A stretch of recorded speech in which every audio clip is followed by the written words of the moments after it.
After the untimely death of Alexander the Great, a serious power vacuum threatened his massive empire. He died without an heir. Philip and Alexander had spent a lot of time purging anyone with a serious claim to the Macedonian throne. While this had the effect of strengthening their reigns, it also gave way to serious destabilization after Alexander's death. Power was initially divided by his successor generals. In order to avert a civil war, an attempt was made to come up with a compromise. Perdiccas proposed that he should act as regent until the birth of Alexander's child. Alexander's wife Roxana was pregnant. If the child turned out to be a male, then he would be crowned king.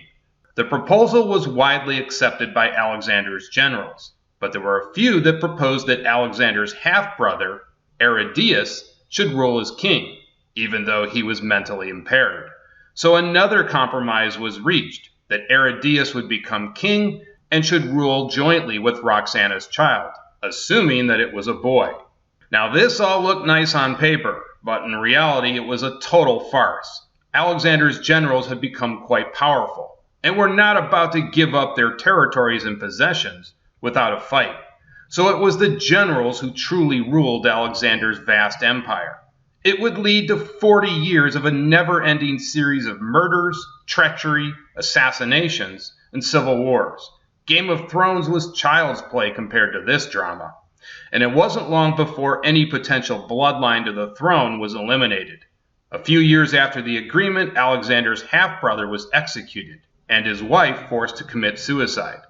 Alexander's wife Roxana had in fact delivered a male heir, Alexander IV, but he was eventually poisoned along with his mother.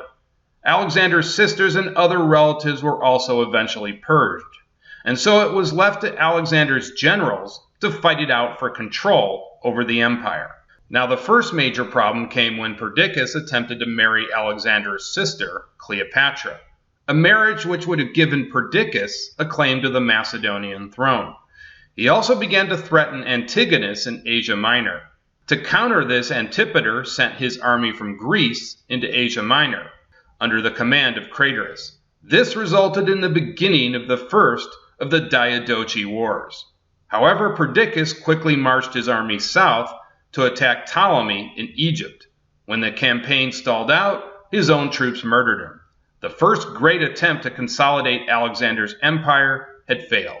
Although Perdiccas was dead, his main ally Eumenes remained on the loose in Asia Minor and was a constant problem for Antigonus.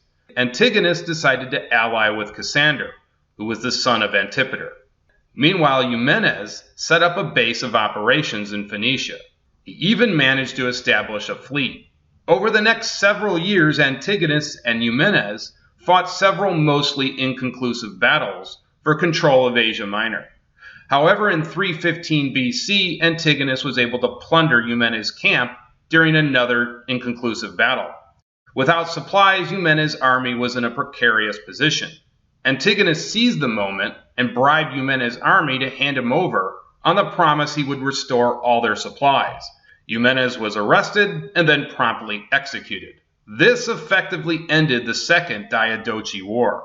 Antigonus took total control of Asia Minor and nearly all of the east, while Cassander controlled Macedon and large parts of Greece. Lysimachus controlled Thrace, and Ptolemy controlled Egypt and other provinces. Slowly but surely, Alexander's former empire was being consolidated through war. The remaining Diadochi began to fear the rising power of Antigonus, especially since he had near total control of the east. They demanded Antigonus hand over several provinces in order to maintain the balance of power. Antigonus refused, and this led to the Third Diadochi War. Antigonus faced an alliance of Cassander, Ptolemy, and Lysimachus. Antigonus struck first, invading Ptolemy's provinces of Syria and Phoenicia. Eventually, Antigonus decided to move against Cassander, who was supported by Cassander. He left his son Demetrius to maintain control over Syria and Phoenicia. Ptolemy and Seleucus invaded from Egypt and defeated Demetrius in the Battle of Gaza.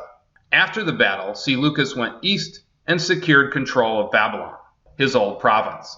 He then went on to secure the eastern regions of Alexander's empire.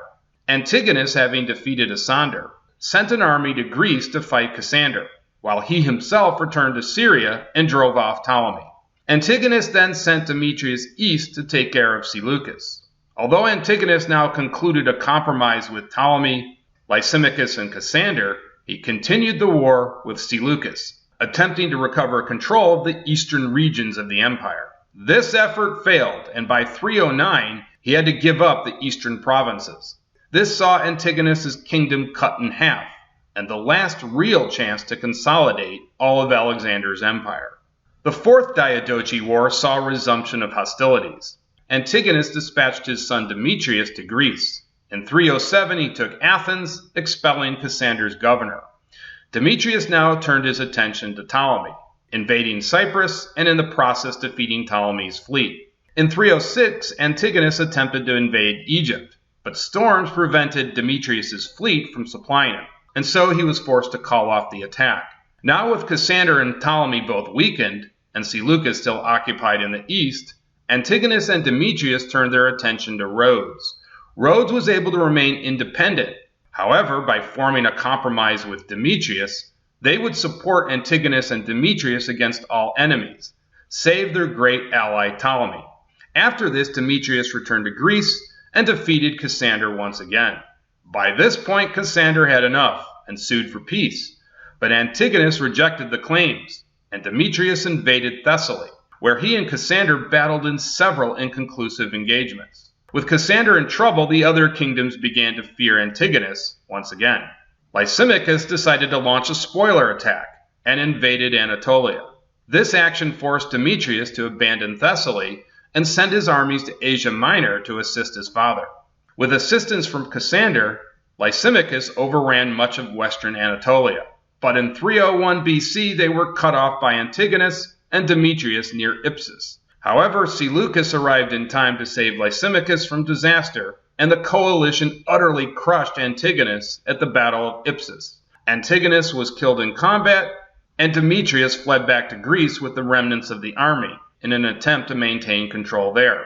Lysimachus and Seleucus divided up Antigonus's holdings, with Lysimachus receiving western Asia Minor and Seleucus the rest, except for a couple of provinces which were handed over to Cassander's brother. There would be on and off hostilities for the next 20 years, but after the defeat of Antigonus at Ipsus, there was no real chance of any further consolidation of Alexander's empire, and a new upstart was gaining strength in the west, Rome. Rome would eventually take control of Greece in 146 BC.